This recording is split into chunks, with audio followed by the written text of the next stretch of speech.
Praise the Lord for this wonderful day that God has given us. परमेश्वर का शुक्र इस सुंदर दिन के लिए।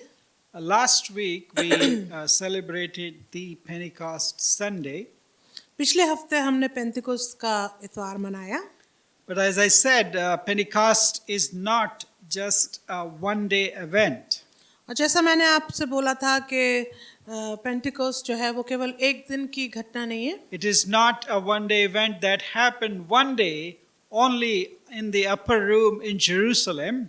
और ये एक ऐसी घटना नहीं है जो केवल एक दिन यरूशलेम की ऊपरी कोठरी में हुई। As we have looked at in chapter 2 of the book of Acts. जैसा हमने दूसरे अध्याय का जो प्रेरितों के काम में पाया जाता है। Rather, if you continue to read the book of Acts, बल्कि यदि आप लगातार प्रेरितों के काम को पढ़ते जाएं, we understand that the Pentecost continued throughout the missionary work of the apostles. तो हम देखते हैं कि लगातार जो प्रेरितों के कार्यों की जो सेवा, प्रेरितों की जो सेवा है वो पूरे उनकी सेवा काल में दिखाई देती है। And therefore Pentecost was repeated several times in the book of Acts. इसलिए पेंतिकोस्त का जो अनुभव है पूरे पेंतिकोस्त पूरे प्रेरितों की पुस्तक में पाया जाता है। And today we shall see आज हम देखेंगे that after the first incident of Pentecost in Jerusalem, कि यरूशलेम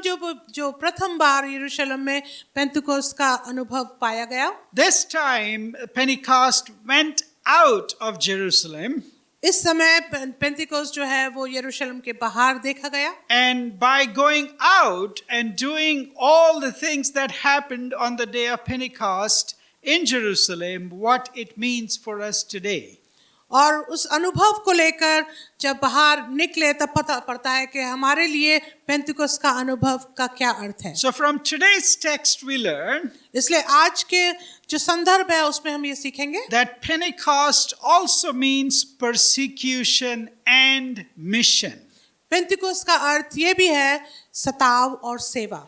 You know, the Holy Spirit was given on the day of Pentecost. और हमको पता है पवित्र आत्मा दी गई पेंतिकोस्त के दिन। And it continued to pour out on the disciples in different parts of the world. और लगातार पवित्र आत्मा का अनुभव हर एक प्रेरित के ऊपर दिखाई दिया पूरी दुनिया भर में। But Pentecost does not mean only speaking in tongues and dancing and yelling and making a lot of noise. लेकिन पेंतिकोस्त का अर्थ केवल अन्य भाषा बोलना, नाचना या जोर से बातचीत करना ही नहीं है। Pentecost does not mean only miracles and healings.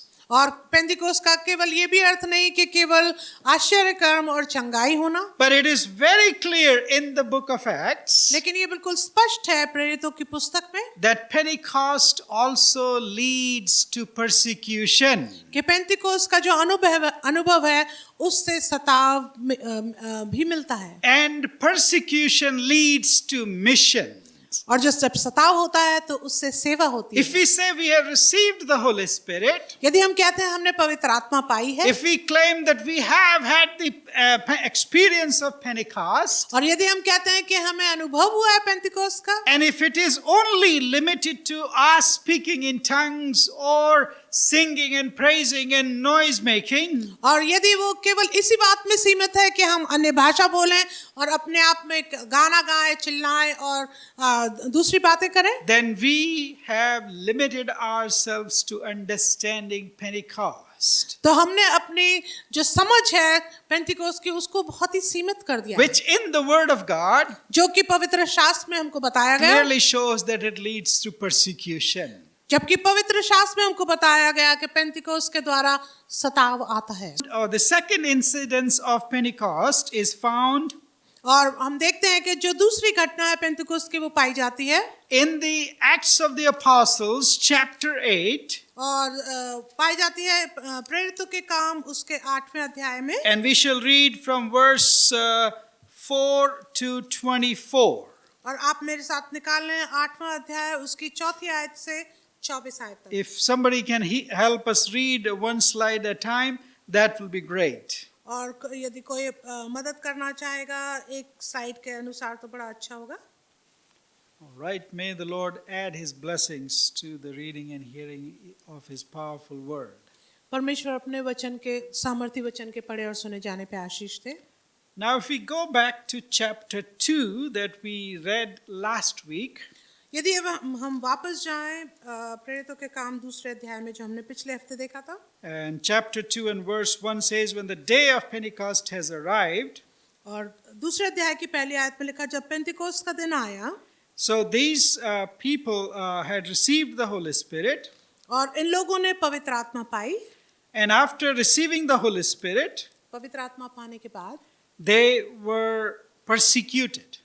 उनका सताव हुआ। If we go back and read chapter 2, as we see, और यदि हम दूसरे अध्याय में वापस जाएं, we see in chapter 2 that as soon as they were filled with the Holy Spirit, they went out on the streets and they began to preach.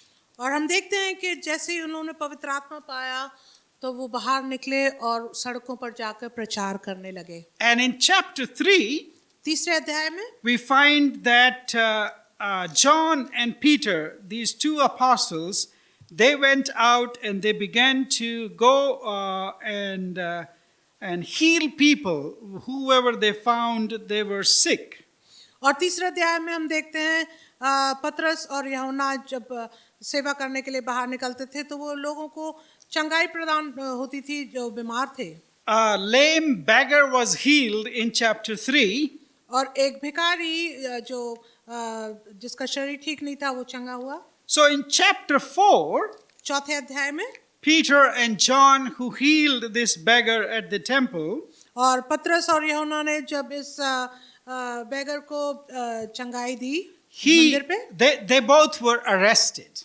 तो उनको बंदवाई में ले जाया गया। So in chapter 4 we find Peter and John both are arrested, तो हम देखते हैं कि पतरस और यूहन्ना दोनों को बंदीगृह बनाया गया and all kinds of accusations were laid upon them. और पूरी तरह गलत लांछन उनके ऊपर लगाए गए। Then in chapter 5 फिर हम देखते हैं पांचवें अध्याय में we see that again the apostles were arrested, कि जो प्रेरित थे उनको बंदीगृह में डाला गया। and this time the apostles were jailed too. और अब जो है प्रेरितों को जेल में भी डाला गया। In chapter 5 and verse 18 onward, 12 to 18, प्रेरितों के काम 5 उसके 12 से 18 में, chapter 5 verse 12 says, 12 आयत में लिखा है, now many signs and wonders were regularly done among the people by the hands of the apostles. प्रेरितों के हाथों से बहुत चिन्ह और अद्भुत काम लोगों के बीच में दिखाए जाते थे। Yes, that is the power of Pentecost that was working out on the streets. और ये जो है ये परमेश्वर की सामर्थ, पवित्र आत्मा की सामर्थ है जो सड़कों पर लोगों के बीच में दिखाई दे रही थी। But then there is something else going on. पर इसके साथ कुछ और भी हो रहा है। Verse 13 says, none of the rest dared join them, but the people held them in high esteem. 13वीं आयत में लिखा, परंतु औरों में से किसी को ये हियाव ना होता था कि उनमें जा मिले, तो भी लोग उनकी बड़ाई करते थे। And more than ever, believers were added to the Lord. विश्वास करने वाले बहुत से पुरुष और स्त्रियां प्रभु की कलीसिया में बड़ी संख्या में मिलते रहे, So that they even carried out the sick into the streets and laid them on the cots and mats, that as Peter came by, at least his shadow might fall on some of them. यहाँ तक कि लोग बीमारों को सड़कों पर ला लाकर खाटों पर खटोलों पर लिटा देते थे कि जब पतरस आए तो उसकी छाया ही उनमें से किसी पर पड़ जाए। Verse 16 says, the people also gathered from towns around Jerusalem, bringing the sick and those afflicted with unclean spirits, and they were all healed. प्रेरितों के काम 5:16 में लिखा है, यरूशलेम के आसपास के नगरों से भी बहुत लोग बीमारों और अशुद्ध आत्माओं के सताए हुओं को ला लाकर इकट्ठे होते थे और सब अच्छे कर दिए जाते थे। And that's great. ये तो अच्छी बात है। And the chapter closed there, right? और क्या ये अध्याय यहाँ खत्म हो जाता है? No, my dear friends, it continues. मेरे मित्रों, खत्म नहीं होता, लेकिन चालू रहता है। Verse 17, और 17 आयत में लिखा है, but the high priest rose up, and all who were with him, that is the party of the Sadducees, and filled with jealousy, they arrested the apostles and put them in public prison. और 17-18 आयत में लिखा, तब महायाजक और उसके सब साथी जो सदूकियों के पंथ के थे डाह से भर उठे और प्रेरितों को पकड़कर बंदी गृह में बंद कर दिया। So the Pentecost leads to persecution. पेंतिकोस्त के द्वारा सताव आता है। Now we come to chapter 7 and chapter 8. और अब यदि हम 7वें और 8वें अध्याय में आए, Chapter 7 describes to us the martyrdom of Stephen. और जो 7वां अध्याय है वो हमें स्तिफनुस के शहीदीपन के शहीद होने को बताता है। For example, chapter 7 and verse 51 says, और प्रेरितों के काम 7 और 51 में लिखा है, this is how Stephen was preaching, okay? And he was not even among the 12 apostles. और देखिए इस प्रकार से स्तिफनुस जो है वो प्रचार कर रहे हैं, जबकि वो 12 प्रेरितों में से शिष्यों में से भी नहीं थे। You stiff-necked people, uncircumcised in heart and ears, you always resist the Holy Spirit as your fathers do, so do you.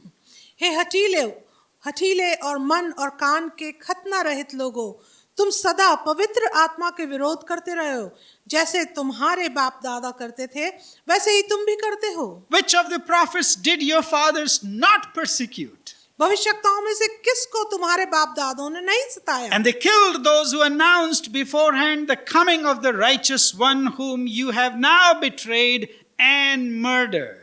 उन्होंने उस धर्मी के आगमन का पूर्व काल से संदेश देने वालों को मार डाला। Yes, you who received the law as delivered by angels and did not keep it, you did that. और अब तुम भी उसके पकड़वाने वाले और मार डालने वाले हुए। तुमने तो स्वर्गदूतों के द्वारा ठहराई हुई व्यवस्था तो पाई, परंतु उसका पालन नहीं किया। Imagine what would happen with that kind of preaching. और आप कल्पना करें इस प्रकार का यदि प्रचार होगा तो आज क्या होगा। In first century Judaism, और प्रथम शताब्दी में जुडाइज्म के समय में they had no courage to listen to this kind of preaching. उनके पास कोई करेज नहीं था कि साहस नहीं था कि वो इस प्रकार के प्रचार को सुने। Things haven't changed a bit. और कुछ भी नहीं बदला। If you start preaching this day, यदि आप इस प्रकार का प्रचार करने लगे, like Stephen did or John or Peter did, जिस प्रकार से स्तिफनुस ने, पतरस या यूहन्ना ने किया, friends, we might also be stoned. मेरे मित्रों, तो हमारे ऊपर भी पथरवाह किया जा सकता है। If not physically killed, we will be shut off completely. और शारीरिक रूप से यदि हमको ना मारा जाए, लेकिन हमको पूरी तरह से हटा दिया जाएगा। That's what it says in verse 58 and 60 of chapter 7. इसीलिए प्रेरितों के काम 7 और 58 से 60 तक यूं लिखा है। Then the Jews cast Stephen out of the city and stoned him. और फिर यहूदी लोग उसे नगर के बाहर निकाला और उस पर पथराव करने So लगे। he became the first martyr of Christian faith. और इस प्रकार से वो पहले शहीद हुए मसीह विश्वास के। Did it stop with Stephen? क्या स्टिफनस के साथ सब कुछ खत्म हो गया? No, my dear friends. ऐसा नहीं मित्रों। All of the apostles of Jesus Christ, 12 of them, were all martyred in one way or the other throughout the first century. और पूरी प्रथम शताब्दी में यदि हम देखें तो सारे के सारे 12 शिष्य जो थे वो शहीद हुए। And then in chapter 8, we come to chapter 8. और फिर हम प्रेरितों के काम के 8 अध्याय में And आए। you have heard about Saul, who later is called Paul or the Apostle Paul. और आपने शाऊल के बारे में सुना होगा जो बाद में जाके प्रेरित पौलुस बना। He persecutes the church. वो कलीसिया को का सताव करता है। Chapter 8 begins this way.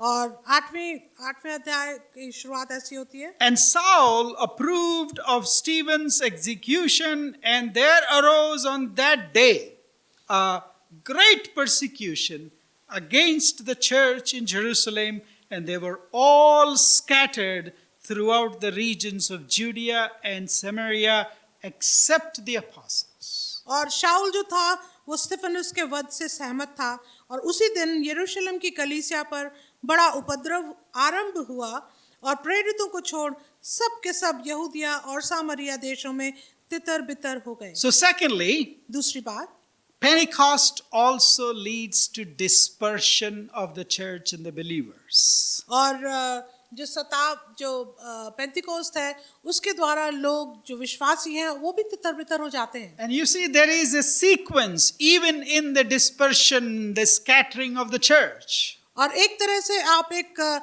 स्तर देख रहे हैं जबकि लोग कलीसिया के तितर बितर होते हैं।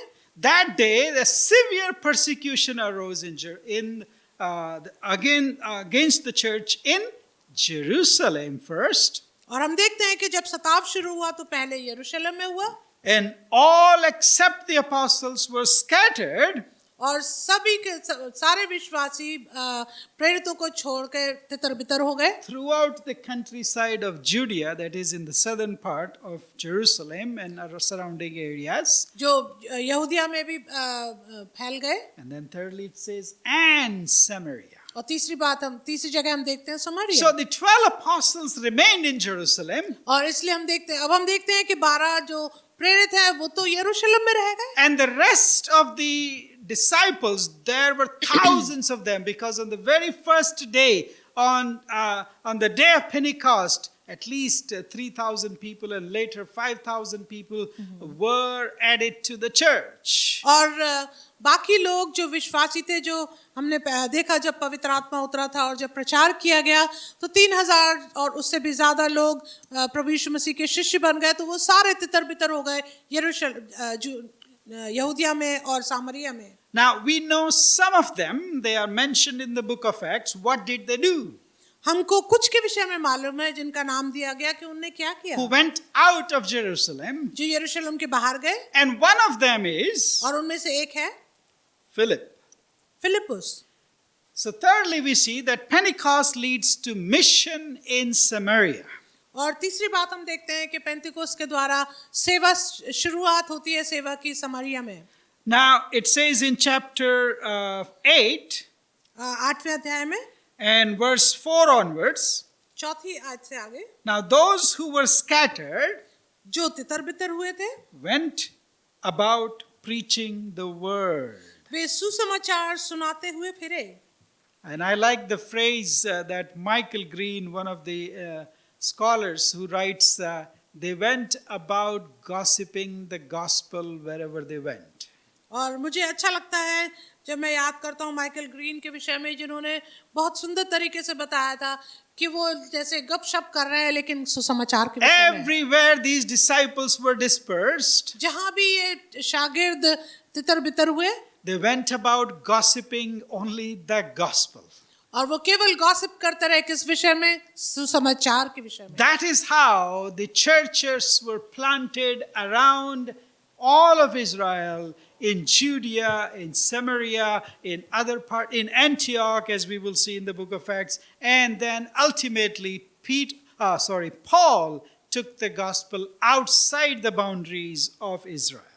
और हम देखते हैं कि जब पवित्र आत्मा से वो सामर्थ से भरे तो वो लोग ने अपनी बातचीत के द्वारा कलीसिया का बढ़ाना शुरू किया यहूदिया में, सामरिया में, और पौलुस जो है वो यरूशलेम के बाहर भी गए सेवा करने के लिए। One of these disciples, उनमें से एक शागिर्द, his name was Philip, उनका नाम फिलिपुस था। and verse 5 says, 5वें आयत में लिखा है, Philip went down to the city of Samaria and proclaimed to them the Christ, the Messiah. Philip सामरिया नगर में जाकर लोगों में मसीह का प्रचार करने लगा। So he had a great reception there. People were really attracted to the message that he was preaching. और जब वो प्रभु यीशु मसीह के संदेश को यीशु मसीह का प्रचार कर रहे थे तो काफी लोग उनकी तरफ आकर्षित हुए। But my question is, why Samaria? Why did he choose Samaria?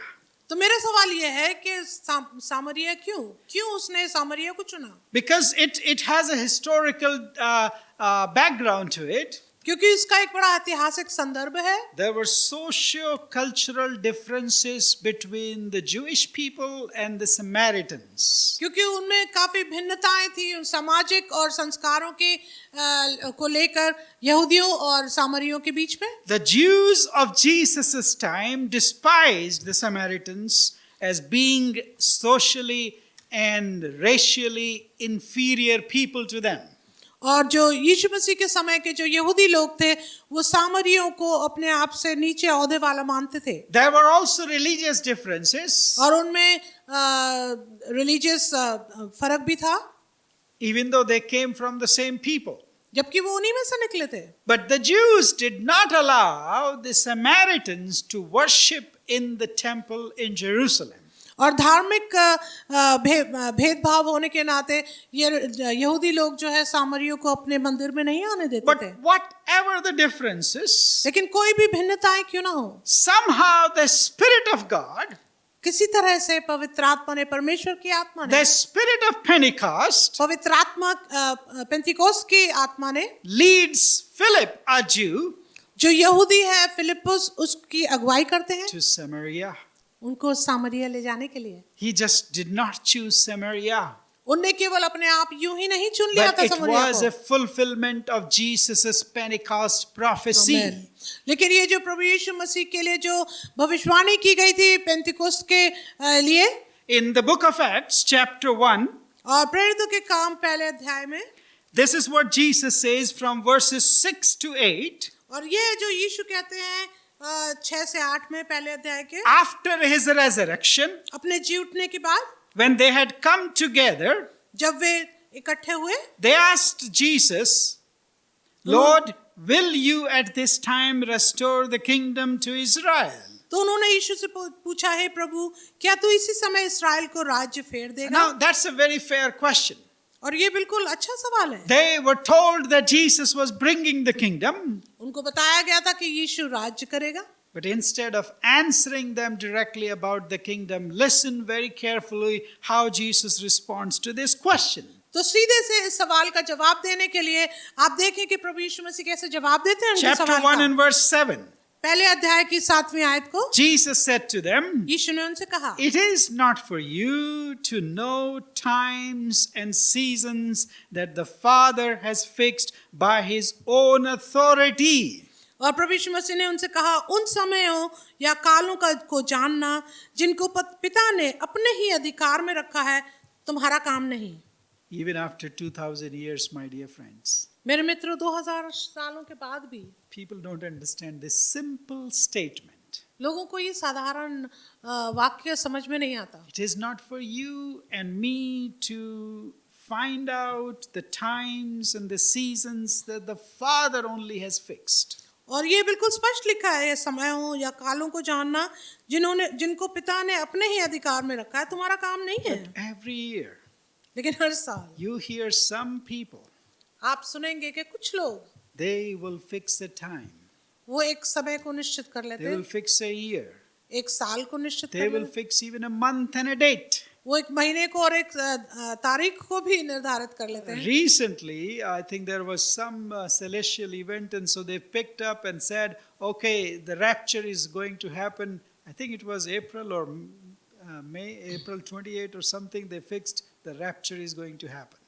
और अभी कुछ ही समय पहले कुछ लोगों ने आकाश में कुछ चिन्ह देखे तो उनको देख के उन्होंने बोलना शुरू कर दिया कि अब रैप्चर होने वाला है The problem is not with these lunatics who come up with these numbers. और ये समस्या लूनेटिक्स की नहीं है जो इन संख्याओं को But बताते the हैं problem is millions of people who do not open and read their Bibles who follow such lunatics. लेकिन समस्या उन लोगों की है हजारों लाखों लोगों की कि जो वचन को नहीं पढ़ते और इन लूनेटिक्स की बातों को पागलों की बातों को मानने लगते हैं But in verse 8 of chapter 1, लेकिन प्रेरितों के काम 1 और 8 में लिखा है Jesus says, यीशु कहते हैं but. परंतु See, whenever there is a word but or therefore, you need to pause और and जब think through.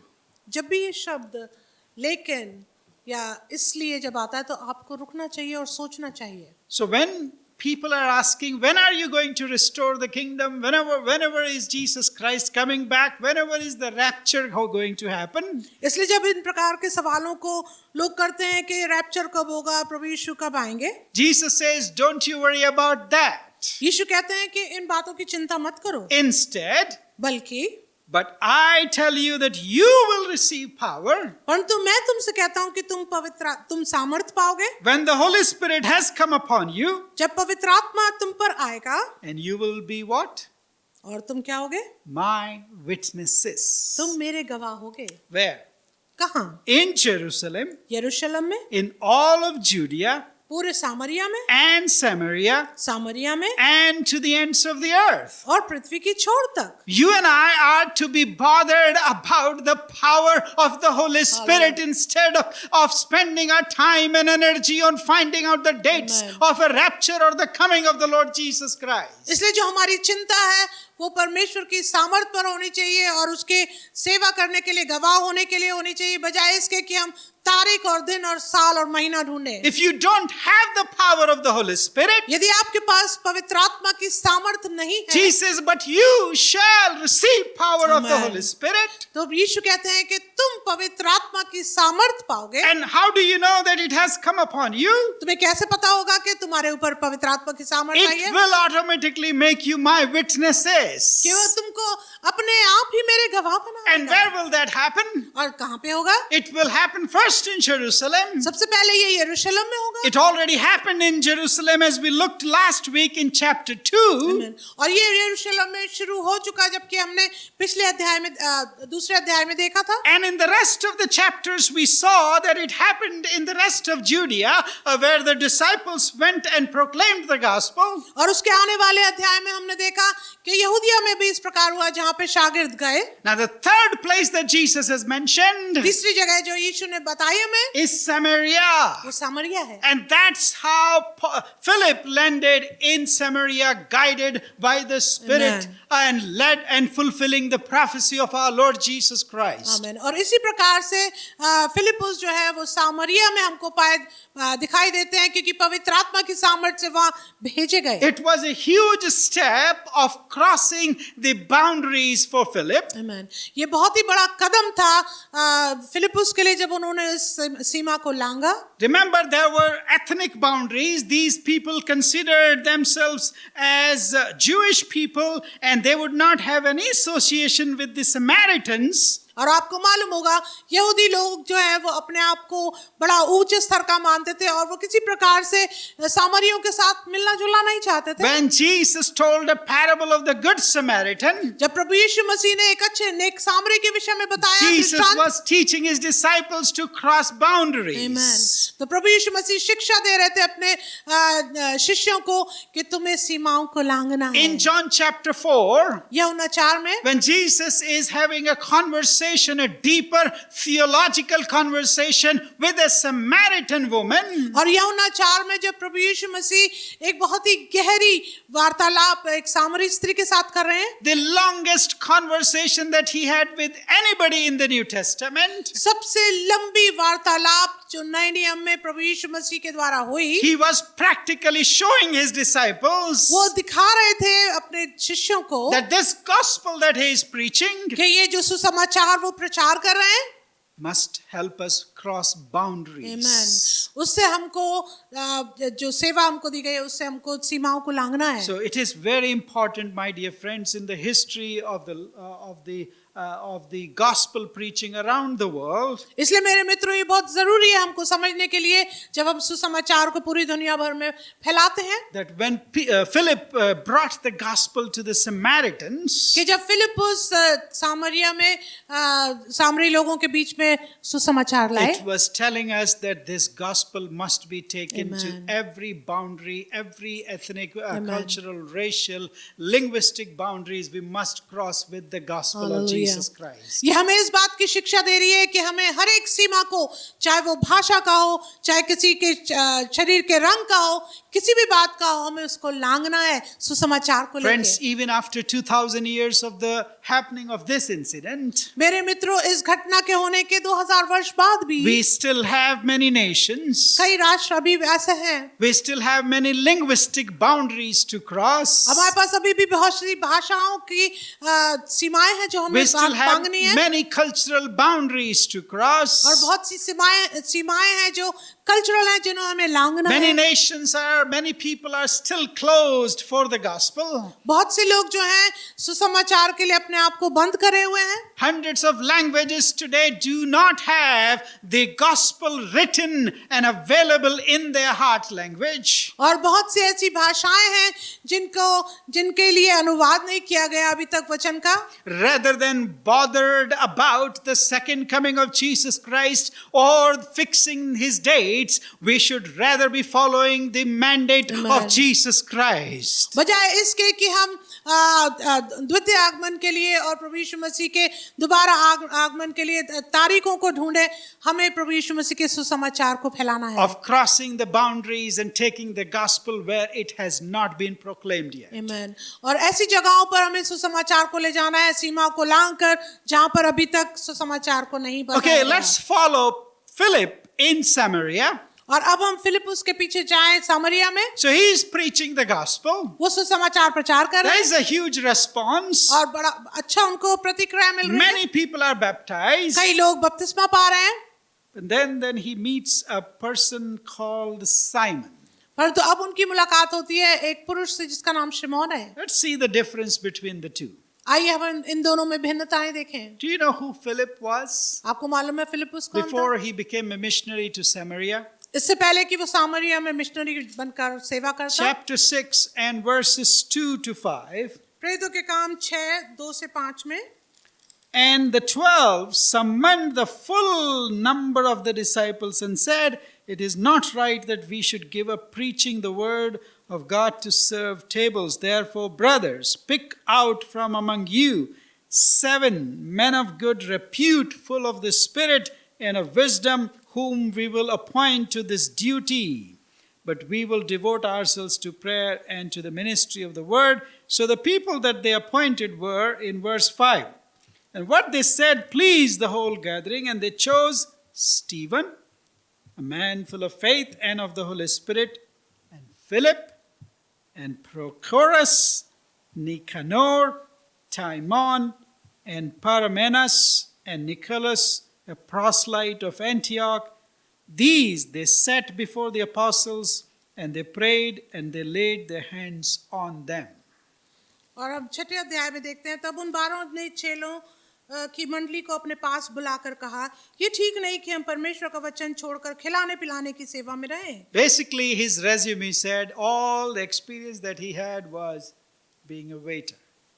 और जब हम देखते हैं इसको, तो जो भी उसका रेज्यूमे था उसमें केवल ये था कि वो खाना खिलाता था। But my dear friends, लेकिन मेरे मित्रों, when the Holy Spirit comes upon you, जब पवित्र आत्मा हम पर उतरता है, then preaching the gospel is not something limited to only the apostles. Amen.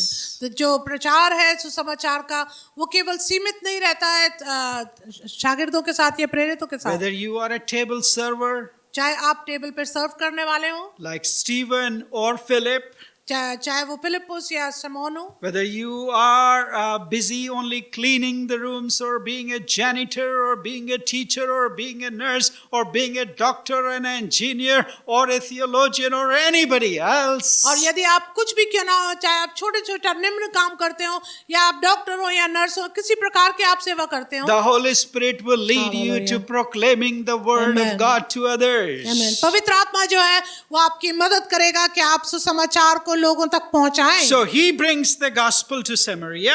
इसलिए फिलिप्पुस जो है वो सामरिया में सुसमाचार लाते हैं। And he meets a magician over there. वहां पर वो एक जादूगर को जो शिमोन कहलाता है उससे मुलाकात होती His है। name was great. उसका नाम तो बड़ा था। And he was doing great things. And then he also saw Philip was also healing. और वो तो बड़ा आदमी था, फिर उसने देखा कि फिलिप्पुस जो है उसके द्वारा भी But चंगाई the हो रही main है। difference is पर तो जो महान विभिन्नता है, that the gospel is not magic, my dear friends. मेरे मित्रों, सुसमाचार जो है वो जादू नहीं है। Magic invites attention to yourself. और जादू जो है वो आपका जो आप सारा अटेंशन है वो आपकी तरफ ले जाता है। But this chapter, when you read carefully, लेकिन इस अध्याय को जब आप बहुत ही ध्यानपूर्वक it पढ़ेंगे, says that whatever Philip was doing, इसमें कहा गया है जो कुछ भी फिलिप्पुस कर the रहे थे healings and miracles that Philip did, और जो भी आश्चर्य कर्म और चंगाई फिलिप्पुस के द्वारा they're हुई, called signs. उनको चिन्ह बताया गया। Signs do not point to yourself. और चिन्ह जो है वो हमें अपनी तरफ नहीं बताते हैं। Signs point to somebody else, something better than themselves, to Amen. something purposeful. Amen. और जो चिन्ह है वो उन मनुष्य से ज्यादा और ज्यादा पर्पस होने वाले की तरफ, प्रचारक की तरफ नहीं, लेकिन उससे बढ़कर जो है उसकी तरफ निशाना करते हैं। Magicians call attention to themselves. जादूगर अपनी तरफ अटेंशन चाहते हैं। Philip was using miracles and signs and healing so that he could point to Jesus Christ. और फिलिपुस जो है वो आश्चर्य कर्म और चंगाइयों को देख रहे थे उस परमेश्वर की सामर्थ के द्वारा, ताकि लोग यीशु की तरफ बढ़ने पाएं। And he proclaimed very clearly that the gospel is not magic. और वो बहुत ही स्पष्ट रूप से बताते हैं सुसमाचार जादू नहीं है। But even today, my dear friends, there are many people who think the gospel or prayer is a magic. परंतु मेरे मित्रों, आज भी कई लोग ऐसे हैं जो ऐसा सोचते हैं कि जो प्रार्थना है, जो सुसमाचार है, वो एक प्रकार का जादू है। Some people write on social media, oh, you write amen on this and you shall receive all the prayers that you can ever ask. You shall receive money, you shall receive prosperity, you shall receive this. And people like sheep are going against everything that the word teaches, that it is not a magic. A prayer is not a magic. और मेरे मित्र, social media पर हम देखते हैं कि कई लोग कुछ भी लिख देते हैं, और लोग जो भेड़ों की तरह हैं, जो जिनका कोई चरवाहा नहीं, वो बिल्कुल आंख बंद करके आमीन लिख देते हैं, जैसे एक प्रकार का कोई जादू है कि आमीन करने से ये हो जाएगा, वो हो जाएगा। Anyway, फिर भी even though Simon was into all of this magic, he believed the gospel. जबकि शमौन सब बातों को जो वो जादू समझता था, उसने सुसमाचार पर विश्वास And किया। he followed Philip. उन्होंने फिलिपुस के पीछे चलना And he शुरू was किया। even baptized. उनका बपतिस्मा भी हुआ। But then, परंतु when फिर the news reached Jerusalem, where all the apostles were, परंतु जब खुशखबरी और जब ये समाचार यरूशलेम में पहुंचे, जहाँ पे दूसरे प्रेरित थे, they sent Peter and John to inquire. तब उन्होंने पतरस को और यूहन्ना को भेजा कि वो इंक्वायरी करें। Now that commission that came from Jerusalem became a model, or should become a model, of cross-cultural ministry, of short-term ministry that you and I are also engaged, my dear friends, today. मेरे मित्रों, इसलिए ये जो एक जिस प्रकार से भेजा जाना था पतरस और यूहन्ना का देखने के लिए, ये हमारे लिए एक नमूना होना चाहिए जब हम आज सेवा के लिए भेजे जाते हैं या भेजते हैं। The apostles शागिर्द बने from Jerusalem, और ये जो शागिर्द थे, जो प्रेरित थे यरूशलेम के, the mother church, और जो मात्र की तरह का जो कलीसिया थी, Peter and John arrive. पतरस और यूहन्ना आते हैं। And they said, everything that Philip has done is good for nothing. I'm going to baptize all of you again, okay? तो पतरस और यूहन्ना ऐसे कहते हैं कि फिलिपुस ने जो भी किया वो सब बेकार है, हम दोबारा से इनका बपतिस्मा करेंगे। No, my dear friends. ऐसा नहीं है मित्रों। They affirmed the ministry that was Amen. already done by Philip. उन्होंने इस सेवा को जो फिलिपुस ने करी थी उसको अफर्म किया, उसको और भी ज्यादा कंफर्मेशन दिया। They came and participated in what God was already doing through Philip. और जो कुछ भी परमेश्वर फिलिपुस के द्वारा वहाँ कर रहा है, यूहन्ना और पतरस ने वहाँ पर आके उसके सहभागी हुए। When we go to a different place like Samaria, like India, like Africa, like Peru or anywhere else in the world, और जब हम दूसरी जगहों पर सेवा करने के लिए जाते हैं, पूरी दुनिया में कहीं पे भी हो, इंडिया हो, अफ्रीका हो, पेरू हो, कहीं भी, we shouldn't be going with the attitude of know-it-all, as though we come to teach you. तो हमें इस प्रकार के एटीट्यूड के साथ, व्यवहार के साथ नहीं जाना चाहिए कि हमें सब कुछ मालूम है, हम तुम्हें बताने सिखाने आए हैं। But we should be going as participating in the kingdom work that is Amen. already being done by the local people there. लेकिन जो वहाँ के स्थानीय लोग हैं और जो भी मेहनत और सेवा वो कर रहे हैं, हमें उनके साथ सहभागी होके सेवा करनी है। Affirming with them, और उनकी जो सेवा है उसको बढ़ावा दें, praying with them, उनके प्रार्थना करें उनके साथ, supporting them, उनकी मदद करें, and do whatever the Lord will ask us to do to establish that ministry Amen. even stronger.